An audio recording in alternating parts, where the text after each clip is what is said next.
want to see something crazy, find a picture of yourself. Any picture older than 3 years will do just fine. But if you have like a really old picture, perfect.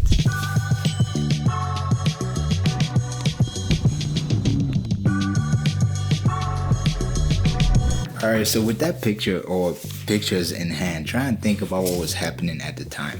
Think about the people who were around, or maybe even the person behind the camera, if you can remember. You should feel one of two ways. You should either feel nostalgic or lackluster, meaning you don't really feel anything, and these are just like embarrassing relics from the past at best.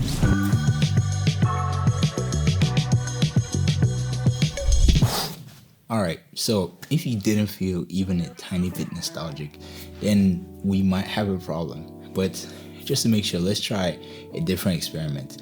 This time grab your cell phone and look through your camera roll.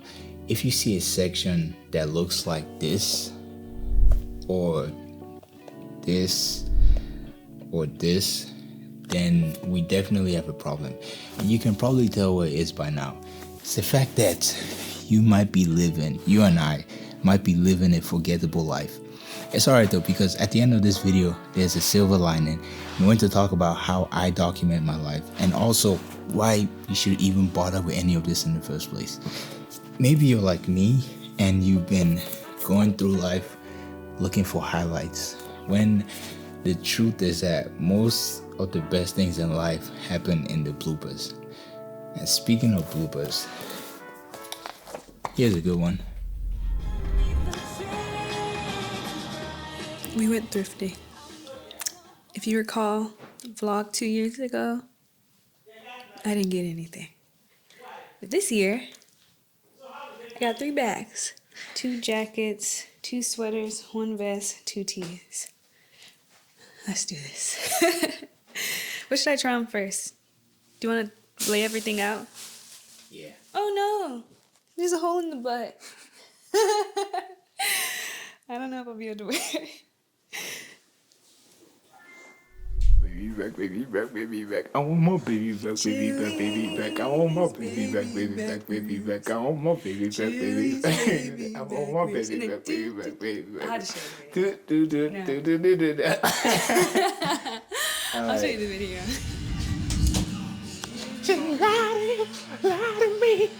So what? So I'm gonna teach you guys how to change oil in a car. Basically, according to Google, it's even better to do it while the car is hot because like fluids and viscosity and all that. I used to be a chem major, but well, used to be. Right around there. Nice. Y'all can see me? Oh, hold on. Y'all can see me? Hold on. Hey! I'm the one who tightened this. Why can't I untighten it, bro? Anyways, guys, this is Thingies I. That's all you really get. That's no screen time. How you doing, twin? I kind of missed the pan. It's okay with that because I had a mat underneath, but now I had to drain the oil. You probably noticed this before, but mundane moments become less mundane over time. Like a picture of you and your friends probably doesn't mean much in the moment, but then decades later, that same picture might bring you to tears. A picture like this, obviously I won't cry about this picture, but part of this nostalgia comes from how we capture those memories. So pictures, videos, things we write down are all different, and also how we look back on those memories. So what I mean is that the way we capture them and the way we look back on them make them feel like the good old days, when in reality we were probably always living in the good old days, but we didn't notice they were the good old days when we were there. Which gave me an idea for this video.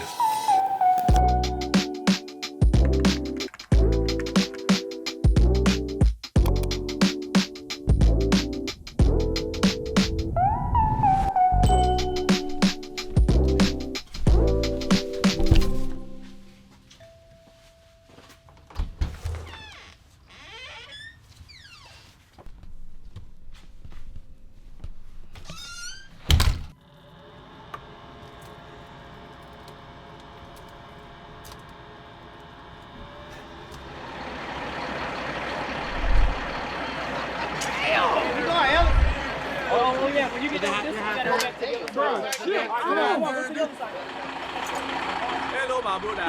Welcome to America. Join the Air Force. Okay, so then it's Ready on the right. Ready on the left. Stars at a time. Police up your bride. Alright, here we go. Same thing. You just gotta have a little bit of a blip. How was dinner last night? Dinner last night. It was tough. You know, it was fun. Vibes. All that good stuff. I had something I was gonna say to you, but you just like kept stopping me when I was trying to speak. You know, so. We're doing a scavenger hunt, and everybody's running around trying to get pictures of other stuff. Guess what? Don't say chicken butt. Chicken butt. Be careful. Be careful. Did you watch Cat in the Hat? Nah. Oh, that's so What funny. happened? No, I'll cut you. There's somebody literally on the floor. I'm not sure what's going on. No, I don't know where she is. They're hiding her. Is the camera on? Hey guys, we're having so much fun.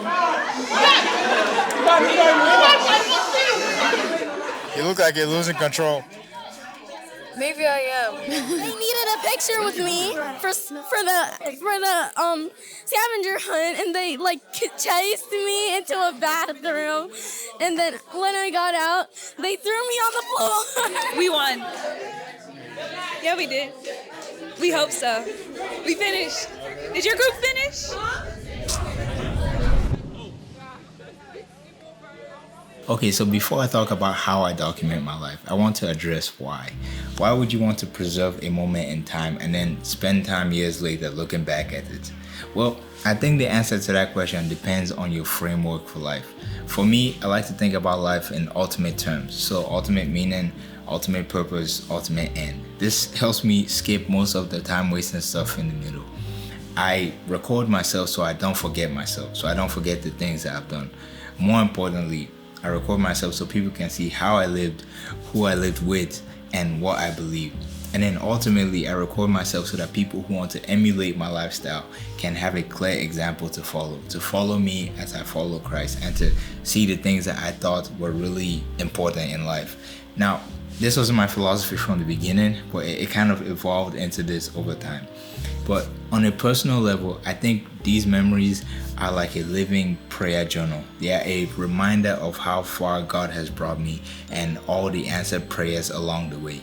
I'm sure any day now I'll run into the pictures I took about a year and a half ago when I was wondering how I would make enough money to propose to Hannah. And I'm sure the pictures I'm taking now will remind me how difficult it is to plan a wedding. These are the nuances that make memory so valuable. And these are the nuances that we often lose when we just chase the highlights. So how do you document your life? Well, I think it would be helpful first to see how not to do it. And this is a perfect example. This is what I used to do so much of. Taking multiple pictures of the same outfit with slightly varied poses, and then sifting through the hundreds of pictures I would take to find the perfect ones with just the right lighting, facial expression, hand gestures, and then cutting that list even further down to match the aesthetic on my social media platforms. And it kind of felt like fast fashion. It was here to the end and it was gone. Don't get me wrong, these are fantastic pictures, probably the best I've taken so far, and it's only getting better, but they lack a certain sentimental value. I would much rather have liked to see the process behind them. So the early mornings when I would wake up, freeze my fingers off, trying to catch that golden hour sunrise. These are the highlights, and these are fantastic highlights, but all the stuff leading up to them has been lost. So we know why, we know how not to do it. Now the question is then, how do you capture memories? How do you document your life? You have to start with the right tools.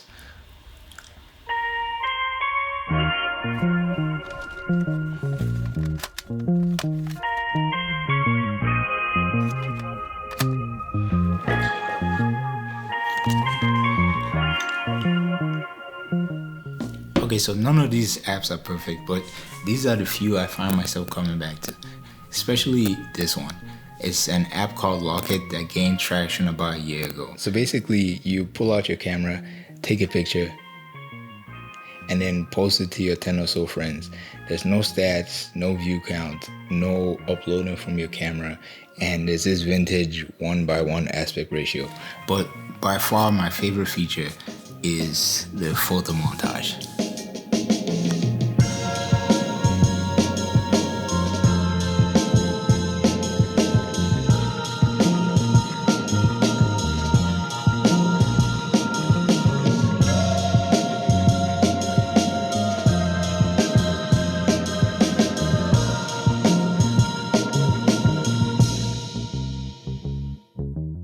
The reason I think Locket is such a useful tool is because it's untainted by most of the flaws that characterize other social media platforms. For example, making money off the things you post, or having a lot of people approve, like, and comment on what you put online. Well, sorry.